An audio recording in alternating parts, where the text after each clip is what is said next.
اچھا یہ آیت لوگوں نے پکڑی ہوئی ہے، یضل بہ کثیرا ویہدی بہ کثیرا، اور یہ قرآن نہیں پڑھنا چاہیے، قرآن پڑھ کے کوئی گمراہ بھی ہو سکتا ہے۔ جس کا یہ عقیدہ ہے کہ قرآن گمراہ کرنے والی کتاب ہے وہ تو کافر ہے، کیونکہ قرآن گمراہی کے لیے تو آئی نہیں ہے، یہ تو ھدی للناس ہے۔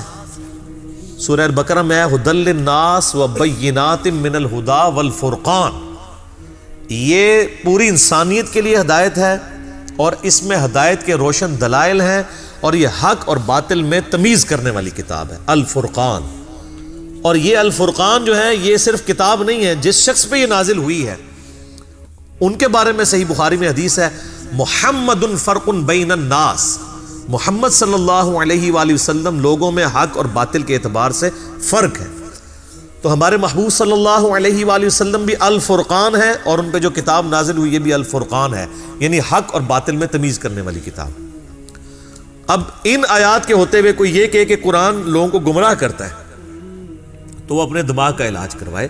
یہ آیت یہ بیان ہو رہی تھی کہ جو لوگ قرآن کا مذاق اڑاتے ہیں، قرآن پہ ایمان نہیں رکھتے، قرآن کی دعوت کو قبول نہیں کرتے، وہ گمراہ ہوتے ہیں، کیونکہ یہ جب مثال بیان ہوگی ایمان والے قبول کر لیں گے، ان کو ہدایت مل جائے گی، اور جب قرآن میں مثال کا کوئی انکار کرے گا وہ گمراہ ہو جائے گا۔ یعنی قرآن نے اسے گمراہ نہیں کیا بلکہ وہ قرآن کا انکار کر کے گمراہ ہوا۔ دیکھیں کس بڑے لیول کا یہ دھوکہ دیتے ہیں۔ اسی طرح کا ایک دھوکہ انہوں نے دیا ہوا ہے جو سورۃ الجمعہ میں آتا ہے، علماء یہود کی مثال، اللہ نے فرمایا یہ گدھوں کی مثال ہے، جیسے گدھے کے اوپر کتابیں لادی گئی ہوں۔ تو وہ کہتے ہیں جو کتابی باتیں کرے، جو کتابوں کے حوالے دے، تو وہ تو گدھے پہ بھی کتاب لاد دی جائے۔ اچھا، گدھے پر کتاب لادنے کی مثال اللہ نے اس لیے دی کہ گدھا کتاب پڑھ نہیں سکتا، نہ اس سے استفادہ کر سکتا ہے۔ تو وہ علماء یہود جن کے پاس اولڈ ٹیسٹمنٹ موجود تھی، تورات اور زبور موجود تھی، یا کرسچنز جن کے پاس نیو ٹیسٹمنٹ انجیل موجود تھی، ان کتابوں سے وہ نبی صلی اللہ علیہ وآلہ وسلم کے بارے میں جو پروفیسیز تھیں، پیش گوئیاں تھیں، ان کو پڑھ کے آپ علیہ السلام کی دعوت پہ لبیک کہتے، لیکن انہوں نے ان کتابوں سے استفادہ نہیں کیا، گویا کہ وہ ان گدھوں کی مانند ہیں کہ جیسے گدھے کے اوپر کتاب لاد دی جائے نا، تو گدھا کتاب تو پڑھ نہیں سکتا، صرف بوجھ ہی اٹھائے پھرتا ہے۔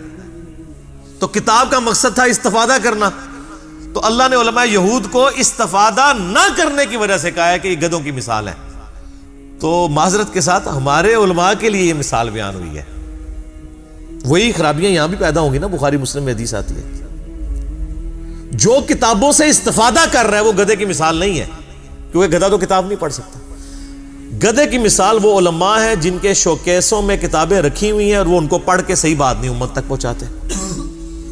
تو کتاب پڑھنے والا، اس پر عمل کرنے والا گدھا نہیں ہوتا، بلکہ کتاب کو رکھ دینے والا، صرف سجانے والا، اور روب کے لیے بڑے بڑی وہ عربی کتابیں پرنٹ کر کے تو یوں کھول کے لوگوں کو جو ہے وہ یہ تاثر دینا کہ ہم بہت بڑے علامے ہیں اور عمل کوئی نہ کرنا، وہ گدھے کی مثال ہے۔ تو تھوڑی سی اپنی بھی عقل استعمال کیا کریں کہ جو لوگ قرآن اور سنت سے آپ کو دور کر رہے ہیں یہ مسلمانوں کی شکل میں شیاطین ہیں۔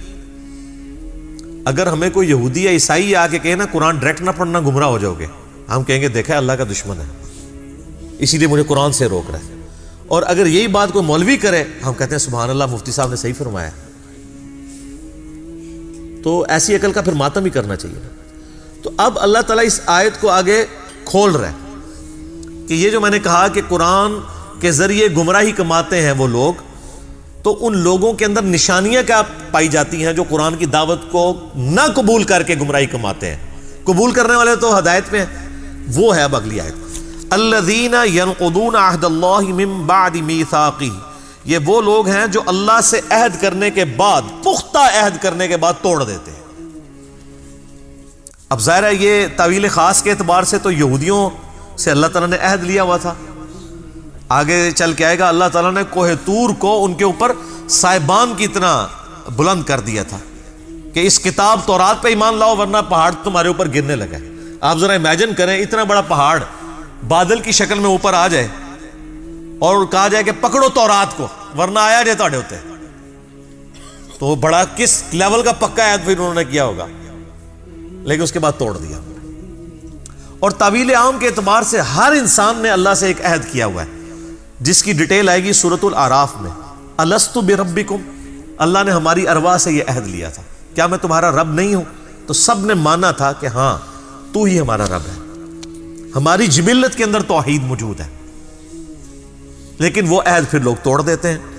اندر جو توحید موجود ہے اس سے روگردانی اختیار کرتے ہیں۔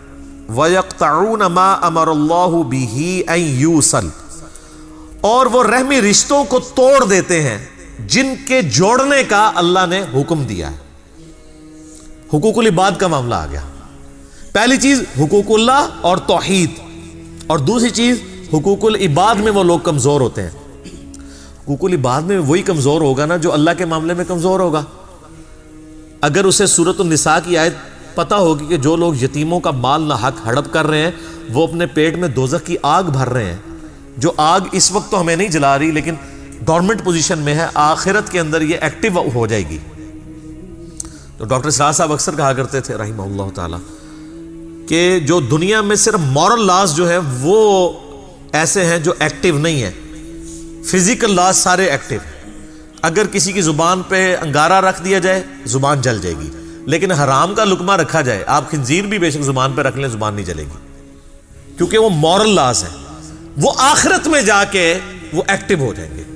کسی نے حرام کا مال کھایا تھا، دنیا میں نہ بھی نکلے، اس کے پیٹ میں درد نہ بھی ہو، آخرت میں وہی سارا مال اس کے اوپر عذاب بن کے مسلط کر دیا جائے گا۔ تو حقوق العباد کے معاملے میں بھی قطع رحمی کرتے ہیں، اور قطع رحمی سے مراد جو رحمی رشتے ہیں، آپ کے قریبی رشتہ دار ہیں، ان کے ساتھ وہ اس نے سلوک نہیں کرتے۔ بخاری و مسلم دونوں میں حدیث ہے، جب اللہ تعالیٰ نے صلہ رحمی کو پیدا فرمایا تو اس کو مخاطب کر کے کہا کہ جو تجھے جوڑے گا میں اس سے اپنا تعلق جوڑوں گا، اور جو تجھے توڑے گا میں اس سے اپنا تعلق توڑ لوں گا۔ تو یہ اسلام میں حقوق اللہ اور حقوق العباد یہ پیرلل میں چلتے ہیں۔ وہ غامدی صاحب اکثر ایک بات کرتے ہیں کہ اگر کسی شخص نے کسی کا مال ناحق ہڑپ کیا ہے، یا کسی نے اپنے بھتیجوں یا بھانجوں کی جائیداد کے اوپر ناحق قبضہ کر لیا ہے، یا اپنی سسٹر کی وراثت دبا لی ہوئی ہے، اور وہ یہ سمجھتا ہے کہ میں پہلے تہجد کے 2 نفل پڑھتا تھا اب 4 پڑھ لوں گا تو میری وہ چیزیں معاف ہو جائیں گی، نہ، کبھی نہیں معاف ہوگی۔ آپ خانہ کعبہ میں تکبیر اولیٰ کے ساتھ پوری زندگی بھی نمازیں پڑھتے رہیں، ایک پیسہ بھی کسی کا دبایا وہ معاف نہیں ہونا۔ بخاری و مسلم دونوں میں حدیث ہے، جس نے ایک بالش زمین بھی کسی کی دبائی 7 زمینوں کا توق اس کے گلے میں ڈال دیا جائے گا قیامت والے دن۔ 7 زمینوں کا توق صرف ایک بالش، 9 انچ زمین۔ یہاں لوگ پورے مکان ہڑپ کر جاتے ہیں، پلاٹ ہڑپ کر جاتے ہیں لوگوں کے، اور وہ لوگ یہ سمجھتے ہیں کہ ہم 1 لاکھ بندوں کا دسترخوان چلا کے جو ہم نے لوگوں سے زبردستی زمینیں ہتھیائی ہیں اور اپنی ہاؤسنگ سکیمز بنائی ہوئی ہیں، یہ 1 لاکھ لوگوں کو روزانہ کھانا کھلانا، 1 ارب لوگوں کو بھی روزانہ کوئی کھانا کھلائے، اللہ کو فرق نہیں پڑتا۔ اللہ کے کرائٹیریا ہی بالکل ڈیفرنٹ ہے۔ یہ امپریس ہو جانا کسی کی نیکی سے، یہ تو میرا آپ کا معاملہ ہے نا۔